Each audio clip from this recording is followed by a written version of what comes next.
Sagittarius, Capricorn, Cuspers, welcome in, beautiful soul. Let's dive into this timeless love reading, beautiful souls.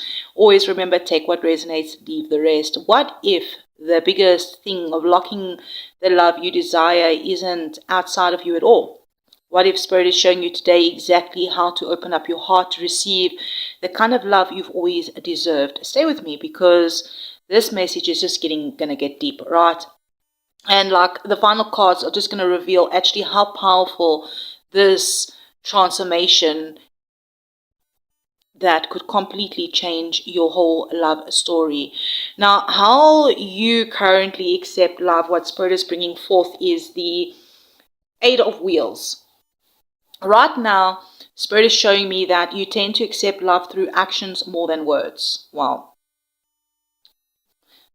Sometimes myself, I do as well. All right, because action speaks louder than words. Someone who values consistency, you trust people who do more than what they say. You often feel loved when someone shows up for you, invests time in you, supports your goals, improves their commitment through effort, right? And the challenge here isn't that sometimes you approach love almost like it's a project. You work for it, you earn it, you try to perfect it. Some of you may even sometimes feel responsible for maintaining the relationship, carrying more than your fair share emotion, because somewhere along the line, maybe you learned that love must be worked for. All right. So there's a positive and a negative here. All right. So what Spirit says here is you've become incredibly skilled at giving love, but sometimes receiving it can feel much more uncomfortable. When someone genuinely wants to care for you, support you, or show up for you, there's a part of you that almost doesn't know what to do with it. Now, let's have a look at the next card here. The Nine of Swords. How can you improve the way you receive love? Now, I'm thinking this, feeling the energy that's quite powerful here. That Spirit's pointing directly towards the mind. The way you receive love isn't being blocked by your heart, it's being blocked by your fears.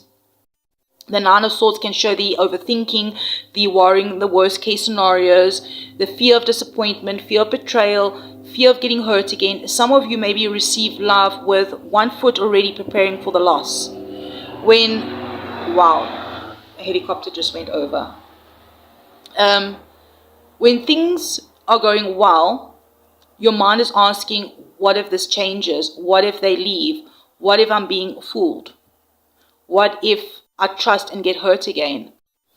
And the upcoming love cannot fully enter while still trying to protect yourself from the past that has already happened, right? So what Spirit is saying here, you notice when fear is speaking louder than reality. Now, they're asking you to notice, all right? And that not every person is your past and not every connection is meant to repeat the old wound. So the kind of love that you attract, interesting, we do have the King of Wands. So you actually attract very powerful people, confident people, passionate people, natural leaders, people who know what they want. The King of Wands energy tells us that many people are actually... Many of the people that attracted to you see your strength before they see your vulnerability. They admire your ambition, they admire your independence, they admire your resilience. But maybe perhaps the challenge is that sometimes you attract people who match your fire, but not always your emotional depth. Or maybe you attract in relationships that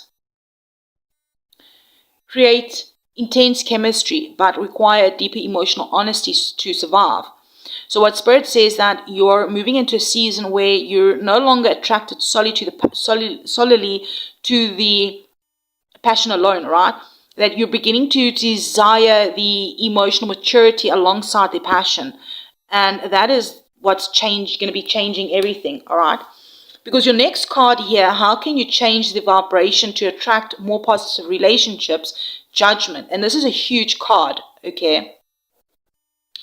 And a lot of actually the CUSP readings, the Judgment card has been coming out in different positions.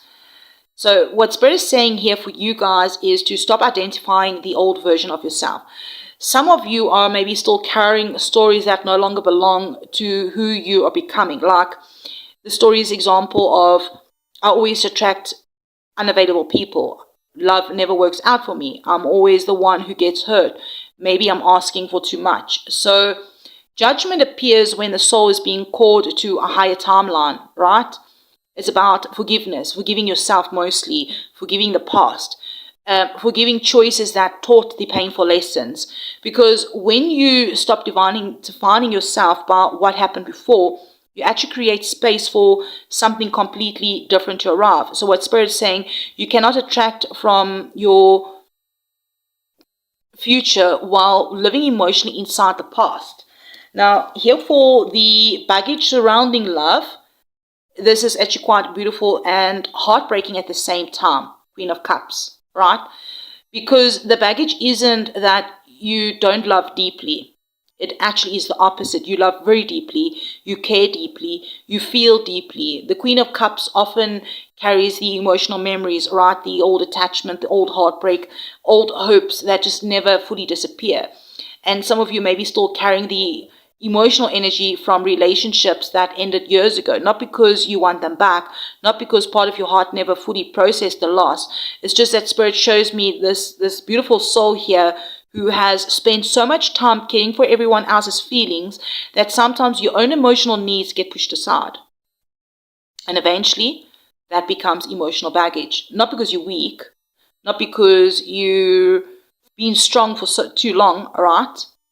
So how can you actually release the baggage? Well, we do have Death and we do have the King of Cups. Releasing the baggage and moving on. Wow. All right. This is your breakthrough. Death card isn't about the loss. It's about the transformation. So Spirit says that the version of you that survived heartbreak is not the version of you that meant to carry love forward. There's this emotional rebirth that's happening. The King of Cups shows the emotional mastery, balance, wisdom, security. That is what Spirit is guiding you towards. Instead of suppressing the emotions, instead of drowning in the emotions, you actually learn to honor them, all right? Understand them, work with them. The King of Cups doesn't fear the vulnerability.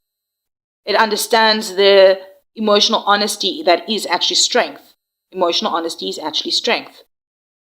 So my Cancer, why am I saying Cancer? Something about a Cancer sign. My Sagittarius, Capricorn, Cuspers. The King of Cups is associated with Cancer. So something about a Cancer sign. I'm hearing here for my Sagittarius, Capricorn, Cuspers. Spirit says that your next chapter in love begins when you stop asking, how do I avoid being hurt? Instead, start asking, how do I remain open while honoring my worth? And that is where the shift changes everything. Now, here we do have the Fool at the bottom of the deck here. And there it is, right? This new beginning, the Fool, fresh start, the leap of faith. And Spirit is showing me that the love that wants, showing me that love wants to feel light again, right? Not heavy, not complicated, not something you constantly have to analyze. It's like the Fool reminds you that not every beautiful love story begins with uncertainty, not guarantees. It's just trust, all right? And Spirit says that you're much closer to the new beginning that you actually realize, all right? Whether you're single, whether you're in a relationship or a new relationship, or you just met someone, a platonic, you know, romantic or platonic, it doesn't matter, all right? So my Sagittarius, Capricorn, Cuspers, I'm hearing here that your lesson isn't learning how to love harder. You've already mastered that. I'm hearing here the lesson is learning how to receive it, to receive the support, the affection, the kindness, the healthy love without questioning whether you've earned it. Because real love isn't something you have to prove yourself worthy of, right? It's something that you allow yourself to experience. Perhaps you can comment below, I'm open to receiving love. Beautiful souls, thank you for liking the video, commenting, being subscribers. And until next time, trust your path, trust your heart. And remember, the love you're seeking may just begin with the love that you finally willing to receive. I'm sending you so much love and light, and I'll definitely check you around in the next one.